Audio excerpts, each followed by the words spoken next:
للہ رب العالمین والصلاة والسلام علی سید المرسلین اما بعد. عزیز دینی بھائیو، یہ دین جو اللہ نے اس زمین پر انبیاء کے ذریعے اتارا، یہ دین اس لیے آیا کہ انسان جو اس دین کو اپنائے وہ دنیا کی تمام مصیبتوں سے بچ جائے. سوال یہ پیدا ہوتا ہے کہ آج دین والے سب سے زیادہ مصیبت میں ہیں. اور دین کیوں آیا؟ کہ آپ دنیا کی ہر مصیبت سے بچ جائیں، اس لیے دین آیا. اور جو دین پر چلنے کا دعویٰ کرنے والے ہیں وہ دنیا میں آج سب سے زیادہ پریشان اور ذلت اور پستی کی زندگی گزار رہے ہیں. کیوں؟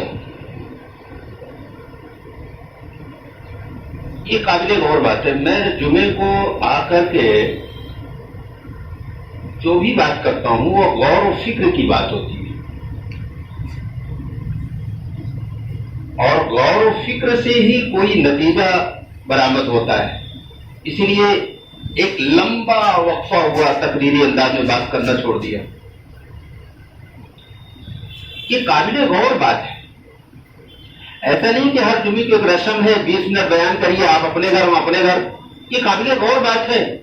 جو دین آپ کو دنیا کی مصیبتوں سے بچانے کے لیے آیا اس دین کے آپ دعوے دار ہیں، اور آپ دنیا میں سب سے زیادہ مصیبت میں ہیں. آپ سے زیادہ مصیبت میں اس دنیا میں کوئی قوم نہیں. ایسا کیوں ہے؟ کیا کبھی اس پر غور کیا ہم نے؟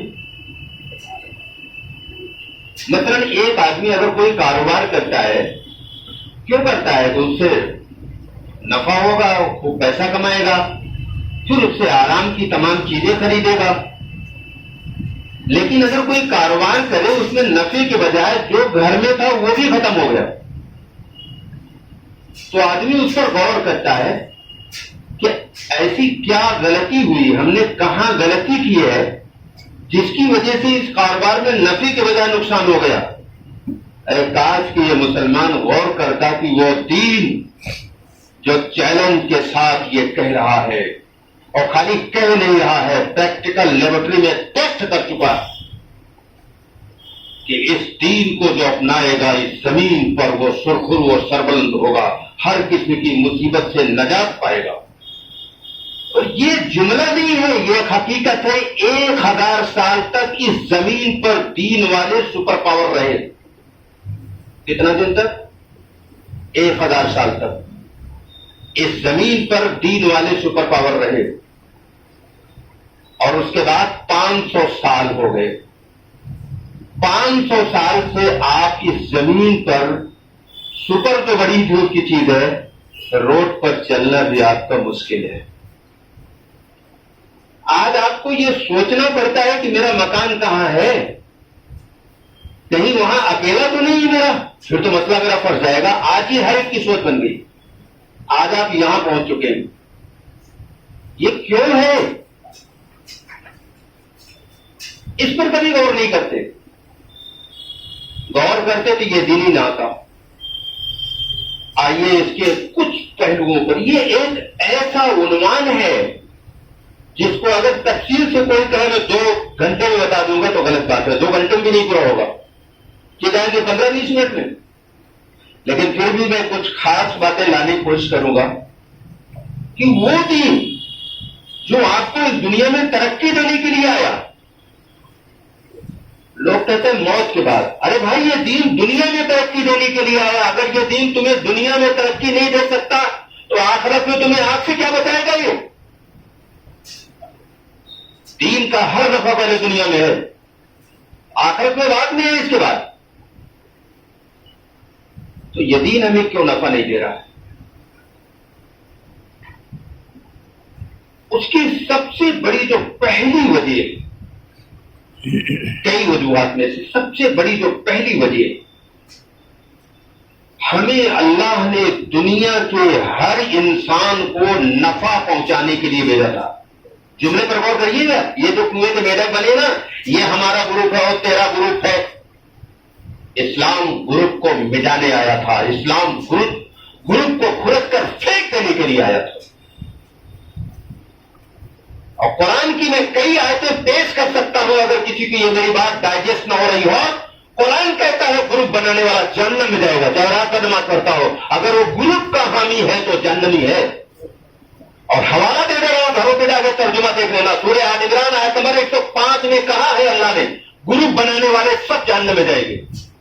اور آج تو مسلمان گروپ کے بغیر تصور نہیں کر سکتا میں مسلمان ہوں.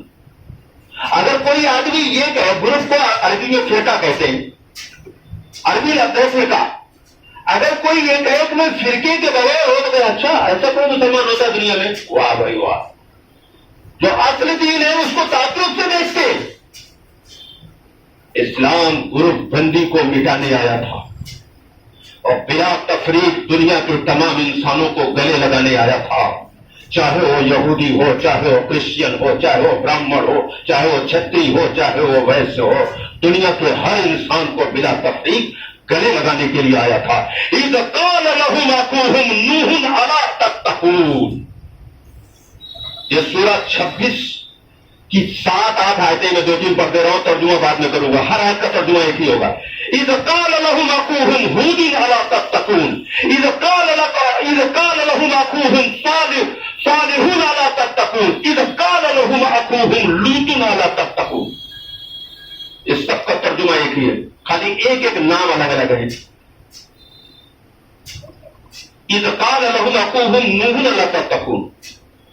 جب ان سے ان کے بھائی نوح نے کہا, نوح علیہ السلام نبی ہے, ان سے ان کے بھائی نوح نے کہا, مشرکین سے نوح علیہ السلام نے کہا, لیکن مشرکین کا بھائی نوح علیہ السلام کو قرآن کہہ رہا ہے. ان سے ان کے بھائی نوح نے کہا. نوح علیہ السلام نبی ہے اور ان کی قوم مشرک ہے. مشرک کو نبی کا بھائی کہا جا رہا ہے. اذ قال لهم اخوهم هود الا تتقون. ان سے ان کے بھائی ہود علیہ السلام نے کہا. مشرکین کا بھائی ہود علیہ السلام کو کہا گیا. اذ قال لهم اخوهم لوط الا تتقون. ان سے ان کے بھائی لوط علیہ السلام نے کہا. لوط علیہ السلام نبی ہے اور قوم مشرک ہے. مشرکوں کا بھائی نبی کو کہا گیا. سورہ اعراف میں بھی ہے, بہت آیتیں ہیں. آج تو چونک جاتے ہیں کیونکہ قرآن سے دور ہو گئے نا. دنیا کی الگ الگ پڑھنے کی فرصت ہے لیکن قرآن سمجھنے کی فرصت نہیں. اور اللہ نے کہا میں نے قرآن اس لیے اتارا کہ اس کو لوگ سمجھے, اور قرآن سمجھنے چھوڑ دیا. اور ایک گندی بات پھیلائی گئی, ارے قرآن سمجھنا عوام کا کام نہیں, عوام سمجھے گی تو گمراہ ہو جائے گی. نعوذ باللہ. قرآن گمراہی کے لیے آیا تھا, قرآن تو ہدایت کے لیے آیا تھا, اور قرآن ہر آدمی کو سمجھنا فرض ہے. سورہ قصص میں اللہ نے یہ بات بتائی کہ میں نے قرآن سمجھنا ہر مسلمان کے لیے فرض کرا دیا. اور یہ جو پھیلایا گیا قرآن سمجھنا سب کے بس کا نہیں ہے, یہ بھی جھوٹ ہے. اللہ نے جھوٹ کا جواب سورہ قمر میں دیا. وَلَقَدْ يَسَّرْنَا الْقُرْآنَ لِلذِّكْرِ فَهَلْ مِن مُدَّكِرٍ. ہم نے قرآن آسان کیا انسانوں کی نصیحت کے لیے. اللہ کا یہ قرآن آسان ہے, لوگ کہیں مشکل. کون سچا؟ اللہ کے لوگ. تو یہ جو غلط چیزیں پھیلائی گئی ذہنوں میں اور لا علمی اور نادانی کے ساتھ آنکھ بند کر کے جیسے سب کر رہے ہیں ویسے ہم کریں گے, یہ وہ جہالت ہے جس نے ہمیں اسلام کے فوائد اور حقیقت سے محروم کر دیا. نماز 12 سال کے بعد فرض ہوئی ہے. کتنے سال کے بعد؟ یعنی 12 سال کے بعد نماز فرض ہوئی ہے. اور سب سے پہلے کیا فرض ہوا تھا مسلمانوں پر؟ علم, جاننا. جیسے چوری کرنا گناہ ہے ایسے انجان بن کے جینا بھی گناہ ہے. توجہ کرنا, میں اس کی اہمیت کے لیے مثالیں دے رہا ہوں. جیسے ڈاکہ ڈالنا گناہ ہے ایسے انجان بن کے جینا گناہ ہے. میں ابھی آیا تو بزرگ مجھ سے کہہ رہے تھے کہ مسلمان اذان کا انتظار کرتے تب آتے. میں نے کہا ان کا کوئی قصور نہیں, مسلمانوں کا کوئی قصور نہیں ہے. جب ان کو بیچاروں کو کچھ پتہ ہی نہیں ہے. انسان کی ایک فطرت ہے, نیچر ہے کہ جس کے بارے میں جانے گا, جس کا نفع وہ سمجھے گا, اس کے لیے اس کے اندر شوق ہوگا, اس کو حاصل کرنے کی کوشش کرے گا. 70% مسلمان آج ایسے ہیں جو دین اور اسلام کے بارے میں کچھ بھی نہیں جانتے. اور یہی وجہ ہے کہ بڑی تعداد میں ہماری بیٹیاں,